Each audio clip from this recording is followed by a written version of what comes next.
So hello everyone, welcome back to new video. तो दोस्तों, जैसे कि आप लोगों को पता है, उत्तराखंड ग्रुप सी की एग्जामिनेशन की काफ़ी ज़्यादा तैयारियां चल रही है। तो आज हम जान लेते हैं जीएस के पॉलिटी वाले खंड से क्या क्या यहाँ पर सवाल बन सकते हैं। तो यहाँ पर ओवरव्यू लेंगे आज हम राष्ट्रपति की शक्तियाँ और उनका वर्गीकरण किस प्रकार है। तो आपको बता दूँ, राष्ट्रपति की शक्तियों को विभिन्न वर्गों में बांटा गया है। राजनीतिक, वित्तीय, विधायी, प्रशासनिक और न्यायिक वर्गों में बांटा गया है राष्ट्रपति की शक्तियों को। तो राजनीतिक शक्तियाँ राष्ट्रपति के पास कौन कौन सी है? अंतर्राष्ट्रीय संधियाँ जो होती है, विदेशी राजदूतों का अनुमोदन और राजदूतों की नियुक्ति करना, लोकसभा का विघटन, उनकी विधायी जो शक्तियाँ हैं उसके अंतर्गत आती है, ना कि राजनीतिक शक्ति में ये आती है। उसके बाद प्रशासनिक और कार्यपालिका जो शक्तियाँ हैं, प्रधानमंत्री की नियुक्ति करता है, प्रधानमंत्री की सलाह पर संघ के मंत्रियों की नियुक्ति करता है, महान्यायवादी, नियंत्रक एवं महालेखा परीक्षक, सुप्रीम कोर्ट और हाई कोर्ट के न्यायाधीशों और चुनाव आयुक्तों, राज्यपालों, उपराज्यपालों, प्रशासकों की भी नियुक्ति कौन करता है? राष्ट्रपति करता है। वित्त आयोग, संघ लोक सेवा आयोग, SC/ST, OBC आयोग और अंतर्राज्य परिषद का गठन करता है कौन? राष्ट्रपति। रक्षा बलों का सर्वोच्च कमांडर होने का अधिकार भी किसको है? राष्ट्रपति को है। तो रक्षा बलों का सर्वोच्च कमांडर कौन है? राष्ट्रपति। वित्तीय शक्तियाँ कौन कौन सी है राष्ट्रपति में? तो वित्त आयोग का गठन प्रत्येक 5 साल में होता है। वित्त आयोग का गठन राष्ट्रपति करता है। वित्त आयोग का गठन कितने साल में होता है? प्रत्येक 5 साल में। गठन कौन करता है? राष्ट्रपति करता है। राष्ट्रपति हर 5 साल में एक वित्त आयोग का गठन करेगा।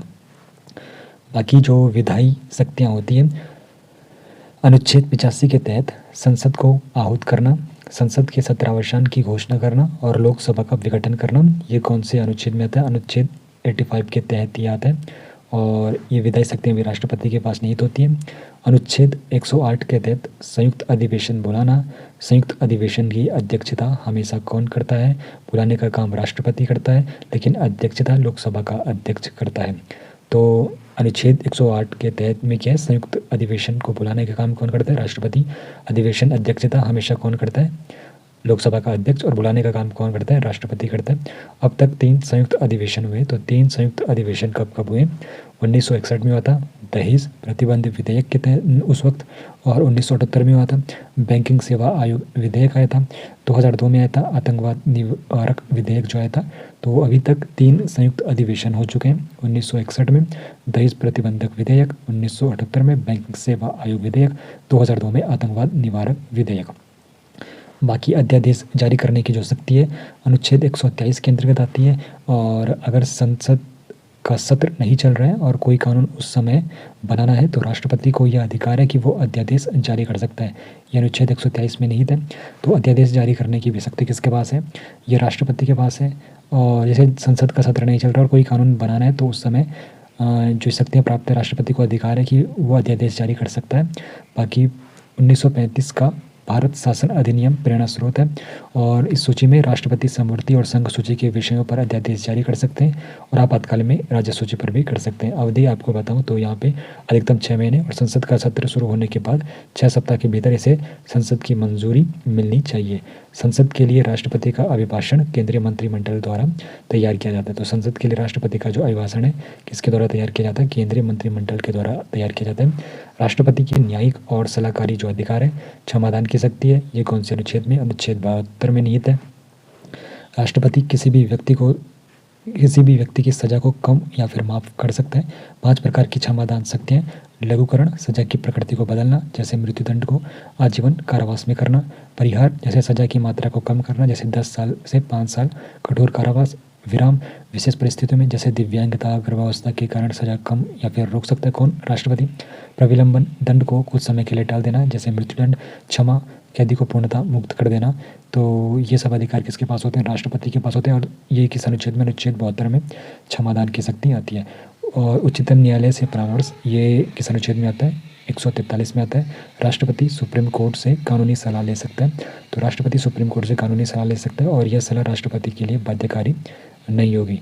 ये सब किस में निहित है? अनुच्छेद 143 में उच्चतम न्यायालय से परामर्श कर सकता है राष्ट्रपति। बाकी राष्ट्रपति के वीटो अधिकार, ये किस अनुच्छेद में आता है? 111 में। राष्ट्रपति के पास विधेयक पर स्वीकृति देने, स्वीकृति सुरक्षित रखने या पुनर्विचार के लिए लौटाने के 3 विकल्प होते हैं। मुख्य रूप से 3 वीटो शक्तियाँ प्राप्त है। एक सार्वत्रिक वीटो, एब्सोल्यूट वीटो जिसको कहते हैं, विधेयक को सीधा स्वीकार कर देना। दूसरा निलंबनकारी वीटो, संविधान संशोधन विधेयक और धन विधेयक को छोड़कर बाकी विधेयकों को पुनर्विचार के लिए लौटाना। तीसरा है जेबी निषेधाधिकार, तो विधेयक हर कोई निर्णय न लेना और उसे अनिश्चित काल के लिए अपने पास रखना। भारत में अब तक पॉकेट वीटो का एक ही बार इस्तेमाल हुआ है और किसने किया था? ज्ञानी जैल सिंह जी ने किया था और यह भारतीय डाकघर संशोधन विधेयक के संबंध में था। ठीक है, तो अभी पॉकेट वीटो का सिर्फ एक ही बार इस्तेमाल किया, वो भी किसने किया? ज्ञानी जेल सिंह ने। और उसके बाद आपातकालीन शक्तियाँ जो राष्ट्रपति के पास है। राष्ट्रपति आपातकाल निम्नलिखित आधारों पर लगाया जा सकता है: युद्ध के समय, बाहरी आक्रमण के समय, सशस्त्र विद्रोह, पहले आधुनिक अशांति था जिसे 1978 के 44वें संशोधन द्वारा बदला गया। राष्ट्रीय आपातकाल कितनी बार लगा है? तो देश में अभी तक नेशनल इमरजेंसी टोटल 3 बार लगा है। एक तो 1962 में लगा था 26 अक्टूबर 1962 में। भारत और चीन के युद्ध के दौरान जो उस वक्त राष्ट्रपति थे डॉक्टर सर्वपल्ली राधाकृष्णन और जो प्रधानमंत्री थे नेहरू जी थे। 26 अक्टूबर 1962 को एक बार आप नेशनल इमरजेंसी लगी थी। उसके बाद दूसरी लगी थी 1971 में 3 दिसंबर 1971 को, तो भारत पाकिस्तान युद्ध के दौरान लगी थी और राष्ट्रपति वी गिरी थे और प्रधानमंत्री इंदिरा गांधी जी थे।